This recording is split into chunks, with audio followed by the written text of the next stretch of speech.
I think I was starting to reconcile with the fact that I wasn't leaving Florida. And so I was online looking at new constructions and I saw this neighborhood and I was like, oh my gosh, it's like colonial homes.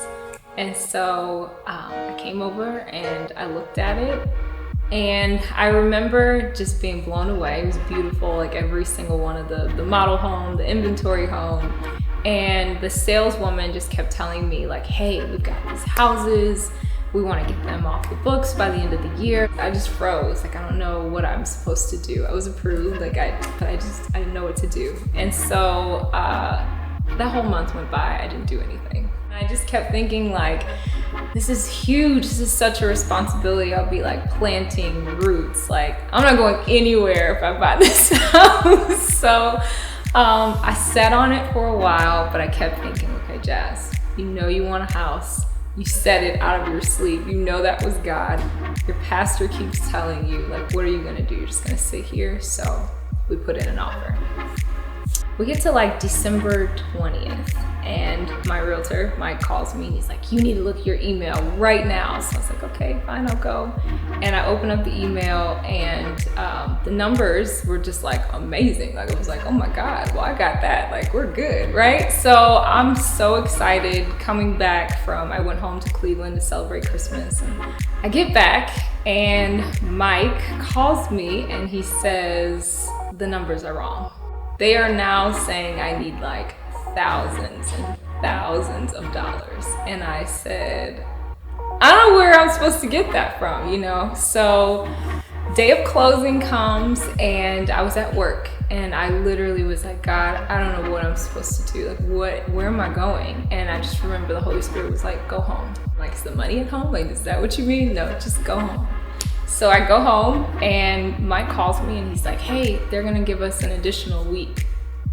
And I was like, Mike, but even if we have 7 days, like, where is this coming from? What are you talking about? So he's like, no, they don't do that normally. Like, Jazz, I'm telling you, like, God has it handled. Don't worry about it. I was really stressed out. So the stress started like attacking my body. So now I'm fighting off a cold. So I leave work and I stop at Winn-Dixie to get some like cough medicine and soup, and I run into Pastor. And he's like, how you doing? And I was like, not good. So I think he stopped me from talking and he's just like, call it done, just call it done. And he told me that they were gonna end up having to figure it out amongst themselves. You're not gonna have to fight this, like they're gonna fight each other. And I'm like, okay, God, when do we get to the point where they fight each other? So that week passes and the rest of the money did not come in. So I'm sitting here like, God, what is going on? And the salesperson that I worked with originally called me and she said, do you still want this house? And I was like, yeah, I want the house. And she's like, well, I have to figure out what went wrong here. Like, I'm a little confused, but I'm gonna sort that out. She's like, but if you still want it, I think there's something we can do. And so I think it was like a day later, I got a couple phone calls from her and a couple other people. And they were like, okay, there's this new program. We're gonna put you in that program. You have all the money. Don't touch that money that you got right there. And we have your new closing date and we're good to go.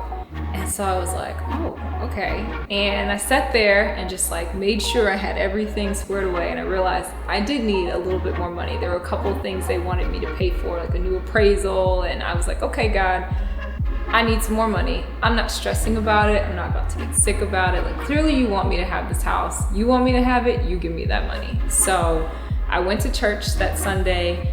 I was like, God, like, I'm not worried about this. I had a great time at church, wonderful time. Someone walked up into the media booth and they put their hand on my shoulder after church and was just like, how much do you need? And I like stopped and I paused. And then I was like, oh, this is what I need. Like, I knew, you know, and they walked away. I didn't really think anything of it because I was like, well, you know, maybe, but whatever, God's got it. And a couple minutes later, they walked back and they were like, you got it, don't worry about it. So I cried, actually, now that I think about it, because I was just blown away. Like, what do you mean? Like, it's done? It's done. Oh my God. Like, I think in that moment I realized like the house is mine, literally. So I ended up talking to that person a couple days later, and they were like, yeah, you know, God told us to give you this money weeks ago, but every time we would talk to you about the house, you kept saying you needed thousands and thousands of dollars. And we were like, did we hear God wrong? Like, did we hear God at all? Maybe we just made that up. And I'm like, wait a minute, weeks ago you knew what to give me? And so it just reminds you, like, God already has a plan. He already knows how this is gonna play out, and you just gotta trust him. I didn't need to get sick. I didn't need to be worried. I lost sleep. I couldn't sleep at night. God, where's the money coming from? Just sitting in my bed all night long, and I never needed to do any of that. So it's just amazing.